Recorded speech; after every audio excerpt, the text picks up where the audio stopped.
How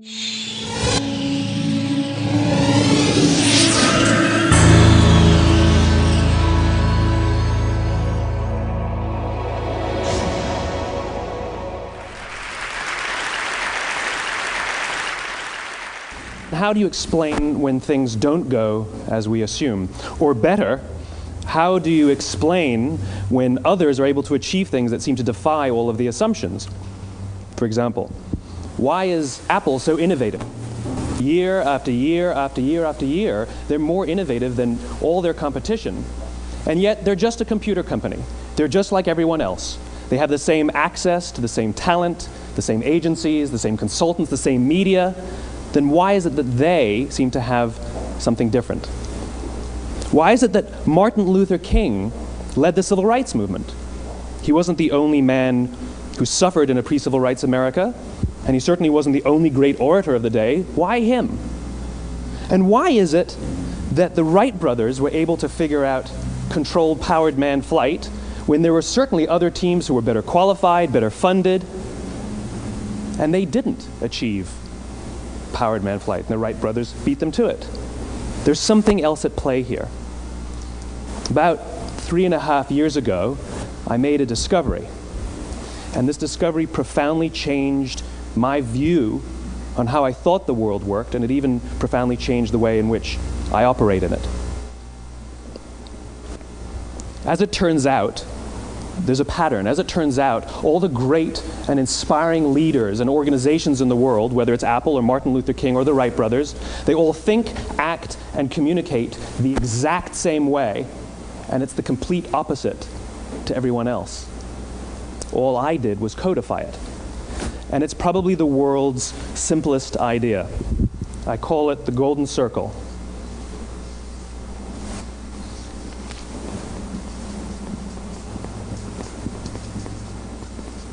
Why, how, what? This little idea explains why some organizations and some leaders are able to inspire where others aren't. Let me define the terms really quickly. Every single person, every single organization on the planet knows what they do, 100%.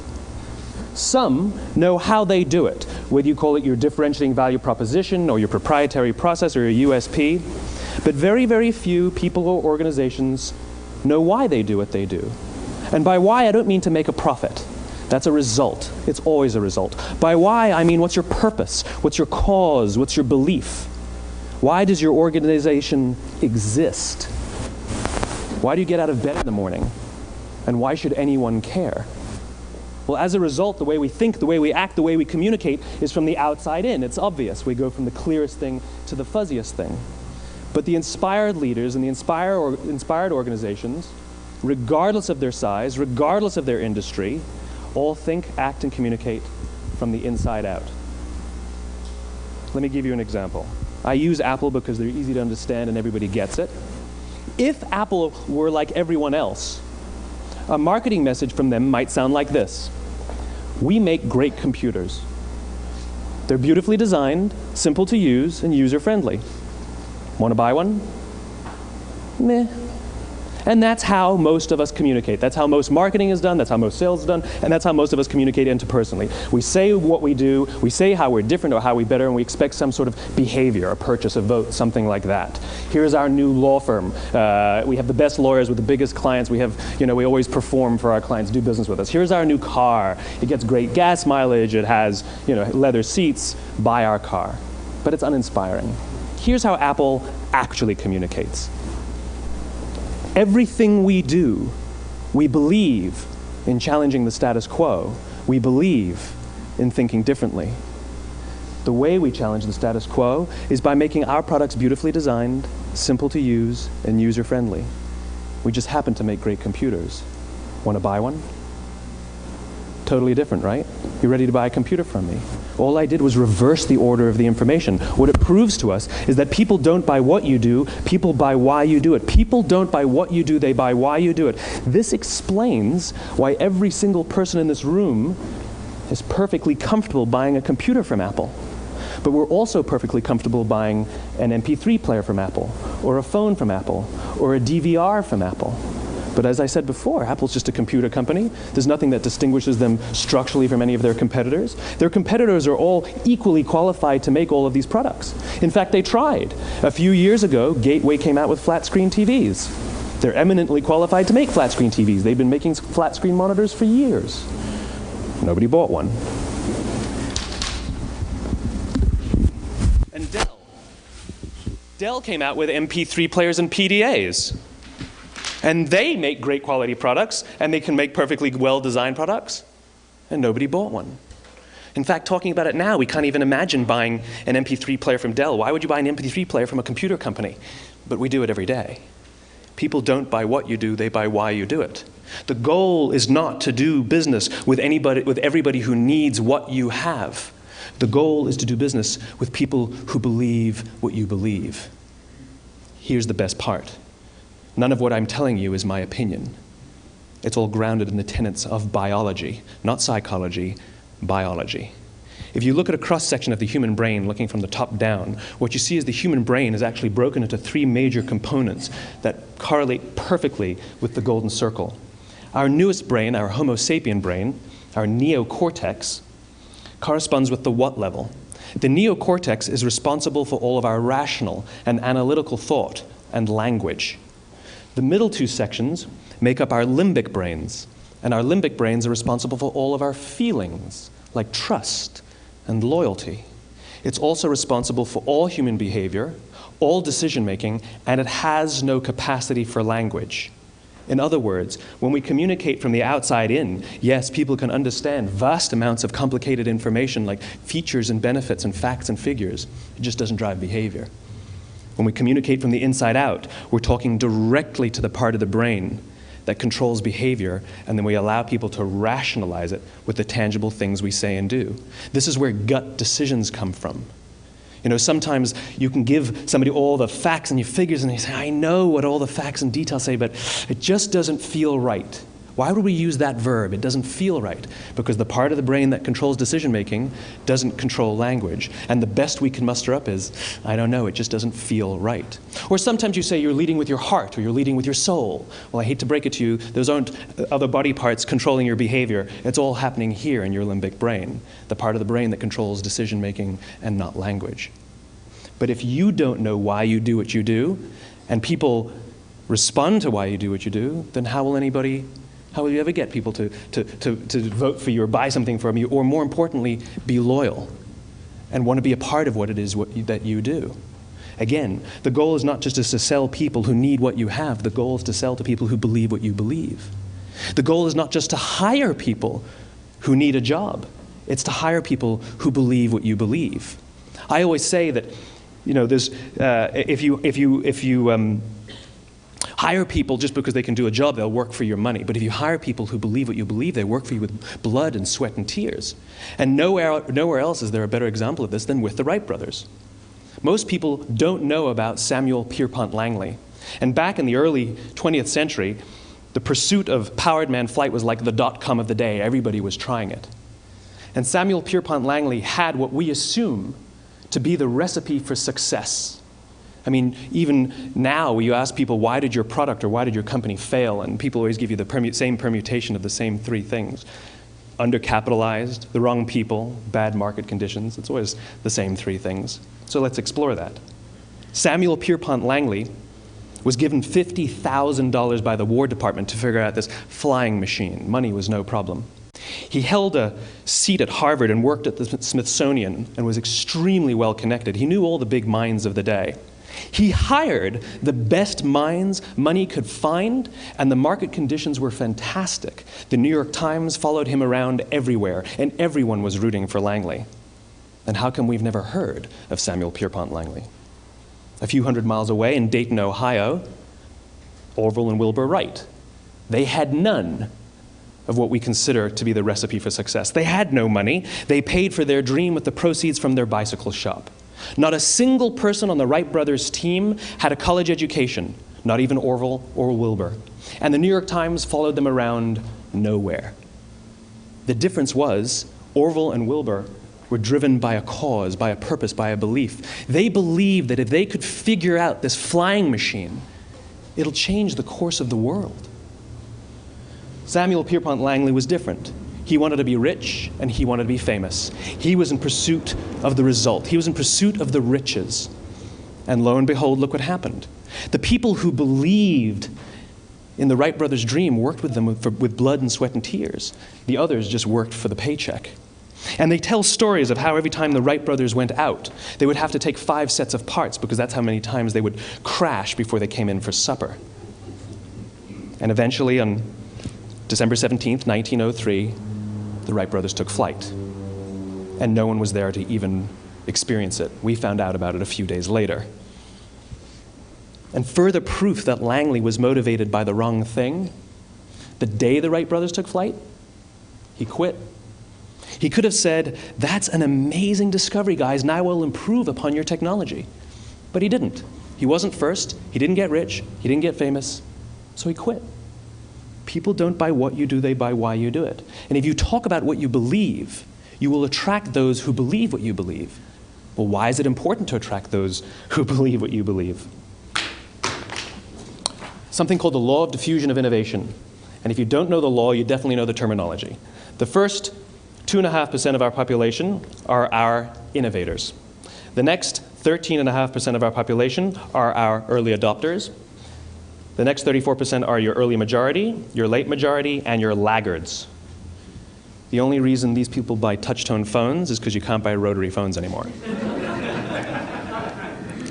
We all sit at various places at various times on the scale, but what the law of diffusion of innovation tells us is that if you want mass market success or mass market acceptance of an idea, you cannot have it until you achieve this tipping point between 15 and 18% market penetration, and then the system tips. And I love asking businesses, what's your conversion on new business? And they love to tell you, oh, it's about 10%, proudly.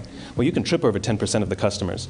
We all have about 10% who just get it. That's how we describe them, right? That's like that gut feeling, oh, they just get it. The problem is, how do you find the ones that just get it before you're doing business with them versus the ones who don't get it? So it's this here, this little gap, that you have to close, as Geoffrey Moore calls it, crossing the chasm. Because you see, the early majority will not try something until someone else has tried it first. And these guys, the innovators and the early adopters, they're comfortable making those gut decisions. They're more comfortable making those intuitive decisions that are driven by what they believe about the world, and not just what product is available. These are the people who stood online for 6 hours to buy an iPhone when they first came out, when you could have just walked into the store the next week and bought one off the shelf. These are the people who spent $40,000 on flat screen TVs when they first came out, even though the technology was substandard. And by the way, they didn't do it because the technology was so great. They did it for themselves. It's because they wanted to be first. People don't buy what you do, they buy why you do it. And what you do simply proves what you believe. In fact, people will do the things that prove what they believe.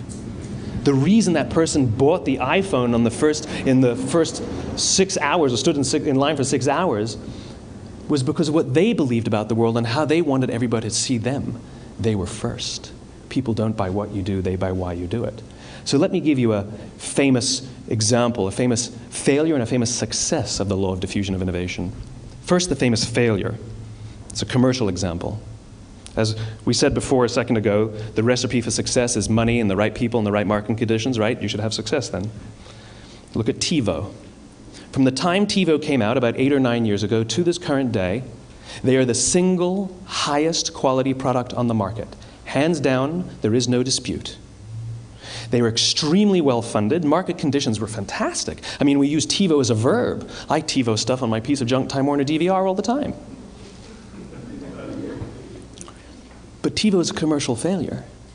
They've never made money. And when they went IPO, their stock was at about $30 or $40 and then plummeted, and it's never traded above 10. In fact, I don't think it's even traded above 6, except for a couple of little spikes.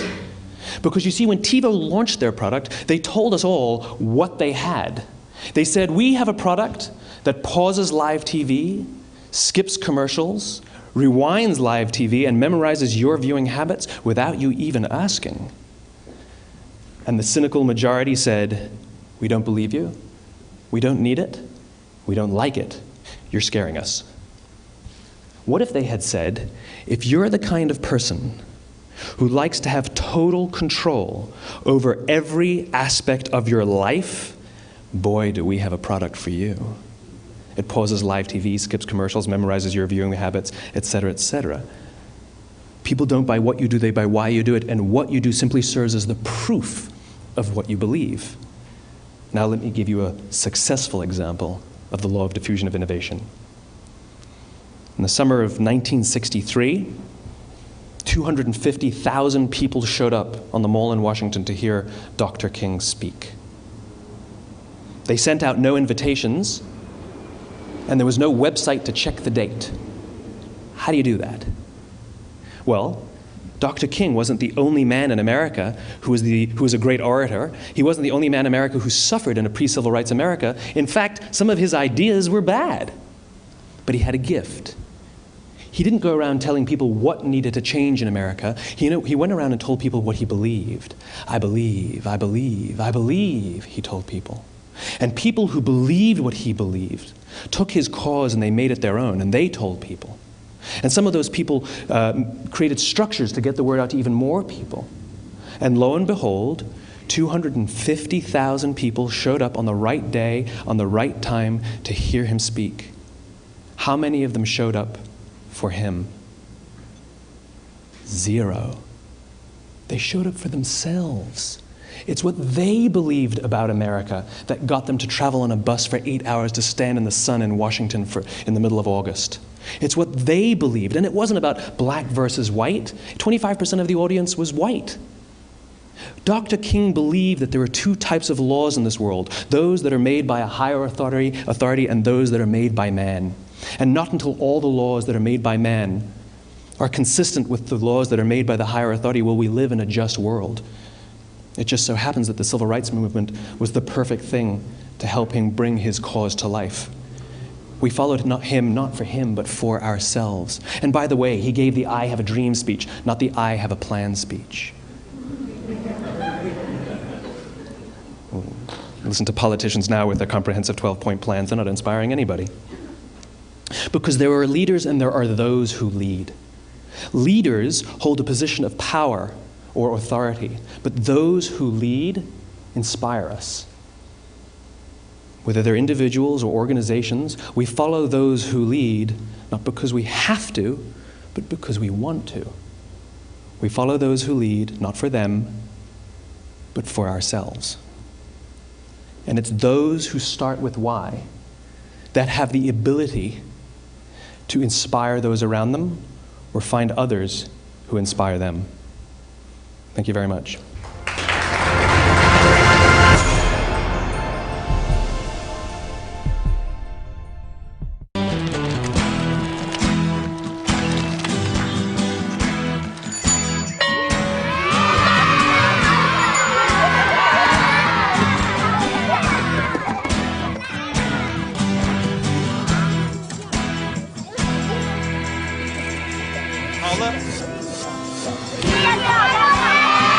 Sharing.